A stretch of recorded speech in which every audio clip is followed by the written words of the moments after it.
ਵਾਹਿਗੁਰੂ ਜੀ ਕਾ ਖਾਲਸਾ ਵਾਹਿਗੁਰੂ ਜੀ ਕੀ ਫਤਿਹ। ਆਮ ਕਿਹਾ ਜਾਂਦਾ ਹੈ ਕਿ ਸਾਧੂ ਮਹਾਤਮਾ ਦੀ ਸੇਵਾ ਤੇ ਬਚਨ ਕਦੇ ਖਾਲੀ ਨਹੀਂ ਜਾਂਦੇ, ਪੂਰਨ ਹੋ ਹੀ ਜਾਂਦੇ ਹਨ, ਕਿਉਂਕਿ ਰੱਬ ਦੇ ਪਿਆਰੇ ਰੱਬ ਦੇ ਨਾਲ ਹੀ ਇੱਕਮਿਕ ਹੋ ਜਾਂਦੇ ਹਨ ਤੇ ਦੋਹਾਂ ਦੇ ਵਿੱਚ ਕੋਈ ਭੇਦ ਨਹੀਂ ਰਹਿੰਦਾ। ਰੱਬ ਦੇ ਪਿਆਰੇ ਮਹਾਂਪੁਰਖ ਬੰਦੇ ਦੀ ਰਗ ਰਗ ਪੜ੍ਹ ਲੈਂਦੇ ਹਨ ਤੇ ਆਉਣ ਵਾਲੇ ਸਮੇਂ ਨੂੰ ਵੀ ਜਾਣ ਲੈਂਦੇ ਹਨ। ਇਹ ਕੋਈ ਕਰਾਮਾਤ ਨਹੀਂ ਹੁੰਦੀ, ਇਹ ਸਰਬ ਸ਼ਕਤੀਮਾਨ ਅਕਾਲ ਪੁਰਖ ਜੀ ਦੀ ਬਖਸ਼ਿਸ਼ ਹੁੰਦੀ ਹੈ ਤੇ ਸਾਧੂ ਮਹਾਂਪੁਰਖ ਹਮੇਸ਼ਾ ਅਕਾਲ ਪੁਰਖ ਜੀ ਦੀ ਰਜ਼ਾ ਦੇ ਵਿੱਚ ਰਹਿ ਕੇ ਪਰ ਉਪਕਾਰਾਂ ਦੀਆਂ ਝੜੀਆਂ ਲਾਉਂਦੇ ਹਨ। ਸਭ ਤੋਂ ਪਹਿਲਾਂ ਤਾਂ ਇਸ ਚੈਨਲ ਨੂੰ ਸਬਸਕ੍ਰਾਈਬ ਕਰੋ, ਕਿਉਂਕਿ ਇਸ ਚੈਨਲ 'ਤੇ ਸੰਤ ਬਾਬਾ ਜਰਨੈਲ ਸਿੰਘ ਜੀ ਖਾਲਸਾ ਭਿੰਡਰਾਂਵਾਲੇ ਮਹਾਂਪੁਰਖਾਂ ਦੇ ਜੀਵਨ ਦੀ ਲੜੀਵਾਰ ਕਥਾ ਅਤੇ ਹੋਰ ਵੀ ਸੰਤਾਂ ਮਹਾਂਪੁਰਖਾਂ ਦੇ ਜੀਵਨ ਦੀਆਂ ਜੀਵਨੀਆਂ ਦੀ ਲੜੀਵਾਰ ਕਥਾ ਕੁਝ ਹੀ ਦਿਨਾਂ ਦੇ ਵਿੱਚ ਆਰੰਭੀ ਜਾਵੇਗੀ। ਅੱਜ ਦੀ ਇਹ ਘਟਨਾ ਇੱਕ ਸੱਚੀ ਘਟਨਾ ਹੈ ਤੇ ਇਹ ਦੁਬਈ ਦੇ ਇਫਰਤੀਤੀ ਹੋਟਲ ਦੇ ਬਾਹਰ ਵੀ ਲਿਖੀ ਗਈ ਹੈ ਤੇ ਇਹ ਕਿਸੇ ਪੰਜਾਬੀ ਵੱਲੋਂ ਨਹੀਂ, ਉੱਥੋਂ ਦੇ ਅਰਬੀ ਨਵਾਬਾਂ ਤੇ ਸਰਕਾਰੀ ਅਫਸਰਾਂ ਦੇ ਵੱਲੋਂ ਲਿਖਵਾਈ ਗਈ ਹੈ। ਇਹ ਘਟਨਾ ਦੁਆਬੇ ਜ਼ਿਲ੍ਹੇ ਦੇ ਜਲੰਧਰ ਸ਼ਹਿਰ ਦੇ ਲਾਂਗਲੇ ਪਿੰਡ ਦੀ ਹੈ, ਜਿੱਥੇ ਸੰਤ ਬਾਬਾ ਹਰਚਰਨ ਸਿੰਘ ਜੀ ਦਾ ਤਪ ਅਸਥਾਨ ਹੈ। ਸੰਤਾਂ ਨੇ ਨਾਮ ਬਾਣੀ ਦੇ ਨਾਲ ਸੰਗਤਾਂ ਨੂੰ ਜੋੜਿਆ ਤੇ ਇਲਾਕੇ ਦੇ ਵਿੱਚ ਪਰ ਉਪਕਾਰ ਦੀਆਂ ਝੜੀਆਂ ਲਾਈਆਂ ਤੇ ਸੰਤਾਂ ਨੂੰ ਇਲਾਕੇ ਦੇ ਵਿੱਚ ਗਰੀਬਾਂ ਦਾ ਮਸੀਹਾ ਵੀ ਕਿਹਾ ਜਾਂਦਾ ਸੀ। ਸੰਤਾਂ ਨੇ ਕਦੇ ਵੀ ਆਪਣੇ ਨਾਲ ਕੋਈ ਸੇਵਕ ਨਹੀਂ ਸੀ ਰੱਖਿਆ। ਮਹਾਂਪੁਰਖ ਤਪ ਅਸਥਾਨ ਤੇ ਇਕੱਲੇ ਹੀ ਰਿਹਾ ਕਰਦੇ ਸਨ। ਜਦੋਂ ਸੰਤ ਇਸ ਅਸਥਾਨ 'ਤੇ ਪਹੁੰਚੇ ਤਾਂ ਸਭ ਤੋਂ ਪਹਿਲਾਂ ਭਾਗ ਸਿੰਘ ਨੇ ਸੰਤਾਂ ਦੇ ਦਰਸ਼ਨ ਕੀਤੇ ਤੇ ਪਰਿਵਾਰ ਵੱਲੋਂ ਉਹਨਾਂ ਦੀ ਸੇਵਾ ਕਈ ਸਾਲ ਕੀਤੀ ਗਈ। ਭਾਗ ਸਿੰਘ ਦੇ ਕੋਈ ਔਲਾਦ ਨਹੀਂ ਸੀ। ਸੰਤਾਂ ਨੇ ਕਿਹਾ ਕਿ ਔਲਾਦ ਤਾਂ ਤੇਰੇ ਹੋ ਜਾਵੇਗੀ, ਪਰ ਪਹਿਲੀ ਔਲਾਦ ਤੈਨੂੰ ਪਰਮਾਤਮਾ ਦੀ ਸੇਵਾ ਵਿੱਚ ਲਗਾਉਣੀ ਪਵੇਗੀ। ਬਚਨਾਂ ਅਨੁਸਾਰ ਘਰ ਵਿੱਚ ਇੱਕ ਪੁੱਤਰ ਹੋਇਆ, ਜਿਸ ਦਾ ਨਾਮ ਗੁਰਮੁਖ ਸਿੰਘ ਰੱਖਿਆ ਗਿਆ। ਸੰਤਾਂ ਨੇ ਖੁਦ ਇਹ ਨਾਮ ਉਸਦਾ ਰੱਖਿਆ ਸੀ। ਫਿਰ ਉਸ ਤੋਂ ਬਾਅਦ ਉਹਨਾਂ ਦੇ ਘਰ 2 ਹੋਰ ਪੁੱਤਰਾਂ ਨੇ ਜਨਮ ਲਿਆ। 5 ਸਾਲ ਦੀ ਉਮਰ ਵਿੱਚ ਹੀ ਗੁਰਮੁਖ ਸਿੰਘ ਨੂੰ ਉਸਦੇ ਪਿਤਾ ਭਾਗ ਸਿੰਘ ਨੇ ਸੰਤਾਂ ਦੀ ਸੇਵਾ ਵਿੱਚ ਦੇ ਦਿੱਤਾ। ਸੰਤਾਂ ਦੀ ਅਗਵਾਈ ਵਿੱਚ ਉਹ ਨਾਮ ਸਿਮਰਨ ਦਾ ਧਾਰਨੀ ਬਣਿਆ, ਕਿਰਤ ਕਰਦਾ ਤੇ ਨਾਮ ਜਪਦਾ। ਹੌਲੀ ਹੌਲੀ ਪਰਿਵਾਰ ਦਾ ਵੀ ਉਸ ਨੂੰ ਮੋਹ ਖਤਮ ਹੋ ਗਿਆ। ਫਿਰ ਸਮਾਂ ਲੰਘਿਆ ਤਾਂ ਪਰਿਵਾਰ ਦੀ ਆਰਥਿਕ ਹਾਲਤ ਮਾੜੀ ਹੋਣ ਲੱਗੀ ਤੇ ਪਰਿਵਾਰ ਨੂੰ ਆਪਣੇ ਵੱਡੇ ਪੁੱਤਰ ਦੀ ਕਮੀ ਮਹਿਸੂਸ ਹੋਣ ਲੱਗੀ ਤੇ ਭਾਗ ਸਿੰਘ ਮਹਾਂਪੁਰਖਾਂ ਦੇ ਕੋਲ ਗਿਆ ਤੇ ਕਹਿਣ ਲੱਗਾ, ਪਰਿਵਾਰ ਨੂੰ ਹੁਣ ਗੁਰਮੁਖ ਸਿੰਘ ਦੀ ਲੋੜ ਹੈ ਤੇ ਕਿਰਪਾ ਕਰਕੇ ਸਾਡਾ ਪੁੱਤਰ ਵਾਪਿਸ ਕਰ ਦਿਓ।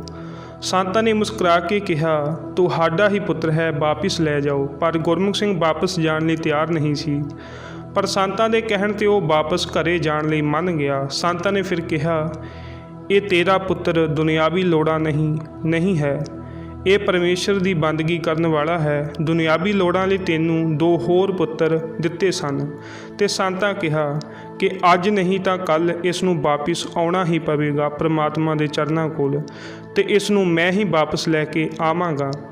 ਖੈਰ, ਭਾਗ ਸਿੰਘ ਪੁੱਤਰ ਨੂੰ ਆਪਣੇ ਘਰ ਲੈ ਗਿਆ ਤੇ ਖੇਤੀ ਦੇ ਵਿੱਚ ਲਗਾ ਦਿੱਤਾ। ਗੁਰਮੁਖ ਸਿੰਘ ਮਿਹਨਤੀ ਸੀ, ਉਸਨੇ ਖੇਤੀ ਸਾਂਭ ਲਈ, ਪਰ ਪਰਿਵਾਰ ਦੀ ਆਰਥਿਕ ਦਸ਼ਾ ਦਿਨੋਂ ਦਿਨ ਖਰਾਬ ਹੀ ਹੋਣ ਲੱਗੀ। ਜ਼ਮੀਨ ਘੱਟ ਸੀ ਤੇ ਪਰਿਵਾਰ ਵੱਡਾ ਸੀ ਤੇ ਉੱਧਰ ਸੰਤ ਵੀ ਪੂਰੇ ਹੋ ਗਏ। ਪਰਿਵਾਰ ਨੂੰ ਸੰਤਾਂ ਦਾ ਸਹਾਰਾ ਸੀ, ਉਹ ਵੀ ਖਤਮ ਹੋ ਗਿਆ। ਹੁਣ ਉਸ ਪਰਿਵਾਰ ਨੂੰ ਸੰਤਾਂ ਦੇ ਬਚਨਾਂ ਦੀ ਵੀ ਕੋਈ ਫਿਕਰ ਨਹੀਂ ਸੀ ਕਿ ਮੈਂ ਉਸ ਨੂੰ ਵਾਪਸ ਲੈਣ ਆਵਾਂਗਾ। ਫਿਰ ਭਾਗ ਸਿੰਘ ਨੇ ਆਪਣੇ ਵੱਡੇ ਪੁੱਤਰ ਗੁਰਮੁਖ ਸਿੰਘ ਨੂੰ ਦੁਬਈ ਭੇਜਣ ਦੀ ਸੋਚੀ। ਰਾਜ ਮਿਸਤਰੀ ਦੇ ਕੰਮ ਵਿੱਚ ਉਸ ਨੂੰ ਵੀਜ਼ਾ ਮਿਲ ਗਿਆ, ਪਰ ਉਹ ਮਿਸਤਰੀ ਦਾ ਕੰਮ ਨਹੀਂ ਸੀ ਜਾਣਦਾ, ਪਰ ਫਿਰ ਵੀ ਦੁਬਈ ਪਹੁੰਚ ਗਿਆ। ਪਰ ਜਦ ਕੰਮ ਕਰਨ ਜਾਣ ਲੱਗਾ ਤਾਂ ਬਹੁਤ ਔਖ ਮਹਿਸੂਸ ਹੋਈ। ਇੱਕ ਵਾਰ ਉਸਦੇ ਮਨ ਵਿੱਚ ਇਹ ਵੀ ਆਇਆ ਕਿ ਸੰਤਾਂ ਦੀ ਟਹਿਲ ਵਿੱਚ ਉਸਨੇ ਜਵਾਨੀ ਲਗਾ ਦਿੱਤੀ ਤੇ ਨਾ ਕੋਈ ਪੜ੍ਹਾਈ ਕੀਤੀ ਤੇ ਨਾ ਹੀ ਕੋਈ ਕੰਮ ਸਿੱਖਿਆ। ਅਖੀਰ ਉਸਨੇ ਪਰਮਾਤਮਾ ਨੂੰ ਯਾਦ ਕਰਕੇ ਕੰਮ ਸ਼ੁਰੂ ਕਰ ਦਿੱਤਾ ਤੇ ਗੁਰਮੁਖ ਸਿੰਘ ਨੂੰ ਯਕੀਨ ਨਾ ਹੋਇਆ ਕਿ ਉਸਨੇ ਕਿਵੇਂ ਰਾਜ ਮਿਸਤਰੀ ਦਾ ਕੰਮ ਬੜੀ ਆਸਾਨੀ ਦੇ ਨਾਲ ਕਰ ਲਿਆ। ਖੈਰ, ਸਮਾਂ ਬੀਤਦਾ ਗਿਆ ਤੇ 4 ਸਾਲ ਉਸ ਨੂੰ ਦੁਬਈ ਵਿੱਚ ਰਹਿੰਦਿਆਂ ਹੋ ਗਏ। ਪੈਸੇ ਪਿੱਛੇ ਘਰ ਭੇਜਣ ਲੱਗਾ, ਪਰਿਵਾਰ ਵੀ ਸੁਖੀ ਹੋਣ ਲੱਗਾ। 4 ਸਾਲਾਂ ਬਾਅਦ ਕੰਪਨੀ ਨੇ ਉਸ ਨੂੰ ਫੋਰਮੈਨ ਬਣਾ ਦਿੱਤਾ। 20-25 ਲੋਕ ਉਸਦੇ ਹੁਣ ਥੱਲੇ ਕੰਮ ਕਰਦੇ ਸਨ। ਹੌਲੀ ਹੌਲੀ ਉਸਨੇ ਅਰਬੀ ਭਾਸ਼ਾ ਵੀ ਸਿੱਖ ਲਈ ਤੇ ਨਵਾਬ ਦੇ ਨਾਲ ਵੀ ਉਸਦਾ ਚੰਗਾ ਸੰਬੰਧ ਬਣ ਗਿਆ। ਉਸਨੇ ਆਪਣੇ ਛੋਟੇ ਭਰਾ ਵੀ ਕੰਮ ਦੇ ਲਈ ਆਪਣੇ ਕੋਲ ਹੀ ਬੁਲਾ ਲਏ ਸਨ। ਹੁਣ ਘਰ ਦੀ ਆਰਥਿਕ ਹਾਲਤ ਸੁਧਰ ਚੁੱਕੀ ਸੀ। 10 ਸਾਲ ਉਹ ਤਿੰਨੋਂ ਭਰਾ ਉਸ ਕੰਪਨੀ ਵਿੱਚ ਕੰਮ ਕਰਦੇ ਰਹੇ ਤੇ ਚੰਗੀ ਕਮਾਈ ਕਰਦੇ ਰਹੇ। ਸੋ ਇੱਕ ਦਿਨ ਗੁਰਮੁਖ ਸਿੰਘ ਦੀ ਕੰਪਨੀ ਨੂੰ ਇੱਕ ਵੱਡਾ ਪ੍ਰੋਜੈਕਟ ਮਿਲਿਆ, ਜਿਸ ਵਿੱਚ 30 ਮੰਜ਼ਲੀ ਇਮਾਰਤ ਬਣਾਉਣੀ ਸੀ ਤੇ ਇਹ ਕੰਮ ਕਾਫੀ ਵੱਡਾ ਸੀ। ਗੁਰਮੁਖ ਸਿੰਘ ਫੋਰਮੈਨ ਸੀ, ਜਿਸ ਦੀ ਦੇਖ-ਰੇਖ ਵਿੱਚ ਇਹ ਸਾਰਾ ਕੰਮ ਹੋਣਾ ਸੀ। ਕੰਮ ਚੱਲਿਆ ਤੇ ਕੰਮ ਸਮੇਂ ਅਨੁਸਾਰ ਪੂਰਾ ਹੋ ਗਿਆ। ਆਖਰੀ ਇਮਾਰਤ ਦਾ ਕੰਮ ਚੱਲ ਹੀ ਰਿਹਾ ਸੀ। ਉਸ ਦਿਨ ਸਰਕਾਰੀ ਬੰਦਿਆਂ ਤੇ ਨਵਾਬ ਨੇ ਉਸ ਬਿਲਡਿੰਗ ਦਾ ਮੁਆਇਨਾ ਕਰਨਾ ਸੀ। ਗੁਰਮੁਖ ਸਿੰਘ ਸਾਰੀਆਂ ਤਿਆਰੀਆਂ ਨੂੰ ਵੇਖ ਰਿਹਾ ਸੀ ਤੇ ਦੇਖ-ਰੇਖ ਕਰਦਾ ਉਹ ਆਖਰੀ ਮੰਜ਼ਿਲ ਤੇ ਪਹੁੰਚਿਆ ਤੇ ਜਿੱਥੇ ਕੰਮ ਚੱਲ ਰਿਹਾ ਸੀ। ਉੱਧਰ ਕੁਝ ਸਰੀਏ ਵਾਧੂ ਬਾਹਰ ਨਿਕਲੇ ਹੋਏ ਸਨ ਤੇ ਗੁਰਮੁਖ ਸਿੰਘ ਸਮਾਂ ਘੱਟ ਹੋਣ ਕਰਕੇ ਆਪ ਹੀ ਉਹਨਾਂ ਸਰੀਆਂ ਨੂੰ ਕੱਟਣ ਲੱਗ ਗਿਆ। ਕੋਈ ਸੇਫਟੀ ਨਹੀਂ ਸੀ ਤੇ ਉਹ ਕੰਮ ਕਰਦਿਆਂ ਕਰਦਿਆਂ ਉਸ ਦਾ ਅਚਾਨਕ ਪੈਰ ਫਿਸਲ ਗਿਆ ਤੇ ਉਹ 30ਵੀਂ ਮੰਜ਼ਿਲ ਤੋਂ ਥੱਲੇ ਡਿੱਗ ਪਿਆ ਤੇ ਡਿੱਗਦਿਆਂ ਹੀ ਉਸ ਦੀ ਇੱਕ ਚੀਕ ਨਿਕਲੀ ਤੇ ਸਾਰੇ ਲੋਕ ਉੱਪਰ ਵੱਲ ਵੇਖਣ ਲੱਗ ਪਏ। ਉਸ ਸਮੇਂ ਵੀ ਉਹ ਆਪਣੀ ਆਦਤ ਅਨੁਸਾਰ ਸਿਮਰਨ ਕਰ ਰਿਹਾ ਸੀ ਤੇ ਸਾਰੇ ਪਾਸੇ ਡਰ ਦਾ ਮਾਹੌਲ ਉੱਕਰ ਰਿਹਾ ਸੀ। ਥੱਲੇ ਡਿੱਗ ਰਹੇ ਗੁਰਮੁਖ ਸਿੰਘ ਨੂੰ ਆਪਣੀ ਮੌਤ ਸ਼ਰੇਆਮ ਦਿਖ ਰਹੀ ਸੀ ਤੇ ਇੱਕਦਮ ਉਸ ਨੂੰ ਆਪਣੇ ਸਾਹਮਣੇ ਸੰਤ ਹਰਚਰਨ ਸਿੰਘ ਜੀ ਦਿਖਾਈ ਦਿੱਤੇ, ਜੋ ਸਰੀਰ ਤਿਆਗ ਚੁੱਕੇ ਸਨ। ਫਿਰ ਉਸ ਸਮੇਂ ਲੋਕਾਂ ਨੇ ਇੱਕ ਕੌਤਕ ਵੇਖਿਆ, ਜਿਸ ਨੂੰ ਵੇਖ ਕੇ ਸਾਰੇ ਹੈਰਾਨ ਰਹਿ ਗਏ। ਜਦੋਂ 30ਵੀਂ ਮੰਜ਼ਿਲ ਤੋਂ ਡਿੱਗਿਆ ਬੰਦਾ ਸਿੱਧਾ ਆਪਣੇ ਪੈਰਾਂ 'ਤੇ ਹੀ ਖੜਾ ਹੋ ਗਿਆ। ਸਾਰੇ ਨਵਾਬ ਤੇ ਅਫਸਰ ਆਪਣੀ ਅੱਖਾਂ 'ਤੇ ਯਕੀਨ ਨਹੀਂ ਕਰ ਰਹੇ ਸੀ, ਪਰ ਸਾਰੀ ਘਟਨਾ ਉਹਨਾਂ ਸਾਹਮਣੇ ਹੀ ਵਾਪਰੀ ਸੀ, ਜਿਸ ਦੇ ਗਵਾਹ ਉੱਥੇ ਖੜੇ 200 ਦੇ ਕਰੀਬ ਲੋਕ ਸਨ।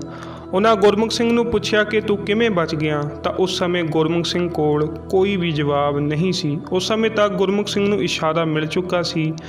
ਜੋ ਵੀ ਇਹ ਕੌਤਕ ਉਹਨਾਂ ਸਾਰਿਆਂ ਸਾਹਮਣੇ ਵਾਪਰਿਆ ਸੀ, ਉਹ ਸਾਰਾ ਕੌਤਕ ਉਸ ਬਣ ਰਹੀ ਇਮਾਰਤ ਇਫਰਤੀਤੀ 'ਤੇ ਲਿਖਿਆ ਗਿਆ ਸੀ ਤੇ ਅੱਜ ਉਹ ਇਮਾਰਤ ਵਿੱਚ ਹੋਟਲ ਬਣਿਆ ਹੋਇਆ ਹੈ।